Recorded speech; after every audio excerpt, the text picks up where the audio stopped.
Hello दोस्तों, स्वागत है A to Z स्टोरीज़ पर।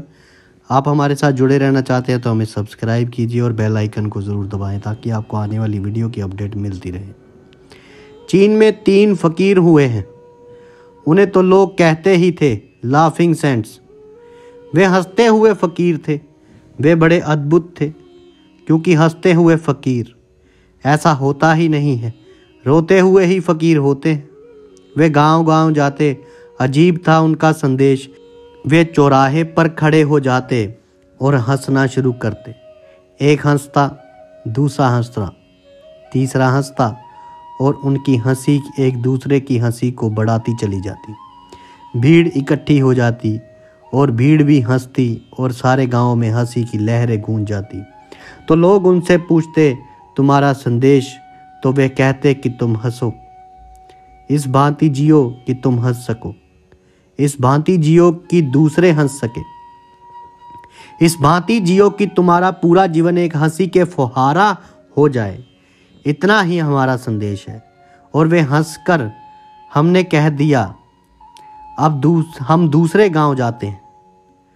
हंसी कि तुम्हारा पूरा जीवन एक हंसी बन जाए, इस भांति जियो कि पूरा जीवन एक मुस्कुराहट बन जाए, इस भांति जियो कि आसपास के लोगों की ज़िंदगी में भी मुस्कुराहट फैल जाए, इस भांति जियो कि सारी ज़िंदगी एक हंसी के खिलते हुए फूलों की कतार हो जाए।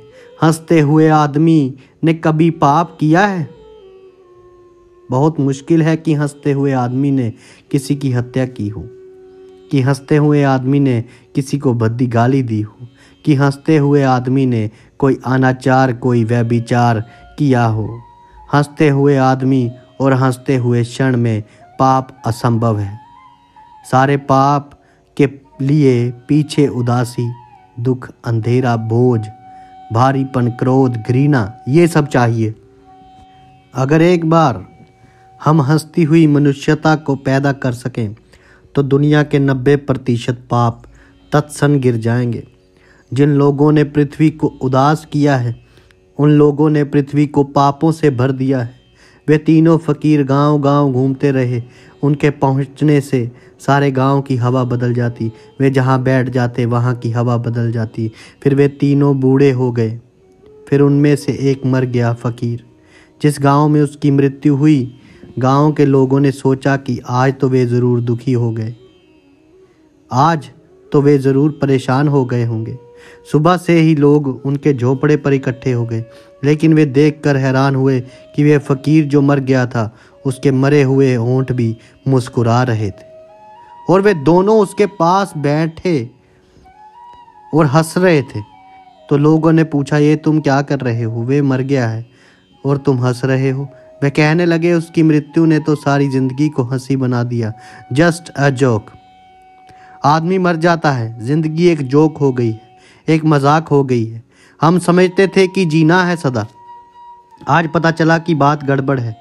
ये एक तो हम में से ख़त्म हुआ, कल हम ख़त्म हो जाने वाले हैं।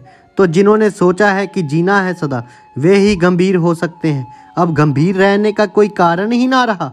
बात हो गई सपने की, एक सपना टूट गया। इस मित्र ने जाकर एक सपना तोड़ दिया। अब हम हंस रहे हैं, पूरी ज़िंदगी पर हंस रहे हैं। अपनी क्या क्या सोचते थे ज़िंदगी के लिए, और मामला आखिर में ये हो जाता है कि आदमी ख़त्म हो जाता है। एक बबूला टूट गया, एक फूल गिरा और बिखर गया। और फिर अगर हम आज ना हंसेंगे तो कब हंसेंगे, जबकि सारी ज़िंदगी मौत बन गई। और अगर हम ना हंसेंगे तो वे जो मर गया साथी, वे सोचेगा, और वे क्या सोचेगा कि अरे जब ज़रूरत आई हंसने की तब धोखा दे गए। ज़िंदगी में हंसना तो आसान है, जो मौत में भी हंस सके। वे लोग कहने लगे वही साधु है, जो मौत में भी हंसने लगे वही साधु है। आपको हमारी कहानियाँ अच्छी लगती हैं तो हमें सब्सक्राइब कीजिए। धन्यवाद दोस्तों।